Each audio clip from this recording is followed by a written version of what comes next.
The Southeast Rail Extension is a prime example of the Denver South Corridor's commitment to developing a world-class region through collaboration and innovation. Well, the rail extension is really a clear example of the collaboration that's been going on for 30 years in this region called Denver South. In 2004, voters approved FasTracks, a multi-billion-dollar transit expansion plan, which included a 2.3-mile extension to the Southeast Line already under construction, adding 3 new stations in the Denver South region. We had this vision for the community, and we were in the process of getting it annexed into the city of Lone Tree. And at that very same time, SkyRidge was looking for a site to build that hospital. At that time, in about 2000, Douglas County did not have a hospital. There was nothing out there. There was a field, cows, but we knew the corridor was going to grow, and we were very intrigued because the possibilities were endless. Schwab came along a few years later. We were in hot pursuit of getting the light rail extension built, but there were still some other hurdles to get over in terms of actually getting it under construction. By 2008, the Great Recession and declining sales taxes left the project in jeopardy. It was clear that strong cooperation between the public and private sectors would be vital to raise the $230 million necessary to fund the line. It was really important to get the light rail extension completed because it was going to open the door for a greenfield TOD. Nationally, you could see that TODs, that's where the high quality development was going. High-end jobs bring disposable income, they bring better housing values. So it was very important to us that we continue that kind of development because that was going to maintain the prosperity for our area.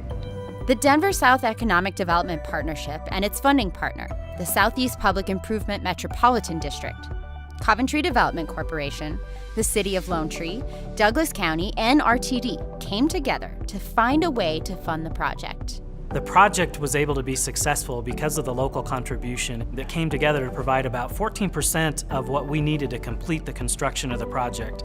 And that is unprecedented, really, in what we've seen in any other project.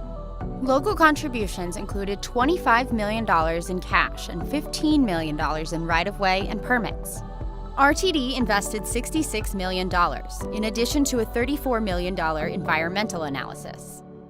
The remaining $92 million was earmarked in the 2016 federal budget and provided through the Federal Transit Administration's Small Starts program. Construction began in 2016 and will continue through 2019. The Southeast Rail Extension really adds a lot of mobility options for our riders. We have the E, the F, and the R line. And of course, the E and the F traditionally have served downtown, and the E line is in fact our fastest growing ridership as far as light rail lines. Combined, the E and the F move about 26,000 people average per weekday. The R line really connects Southeast Denver with the city of Aurora and then also to Denver International Airport. And the Southeast Rail Extension extends all of those lines, the R, the E, and the F. The unemployment rate for healthcare workers is 1.4%. So in order to get workers in, you may have to pull workers from, downtown Denver, Aurora. To be able to offer light rail has been a huge opportunity for us. We're going to have our own SkyRidge light rail station, which literally they'll be able to walk across the street and get to SkyRidge. So we're excited about that. Hundreds of acres of greenfield space within walking distance of new stations can now be activated.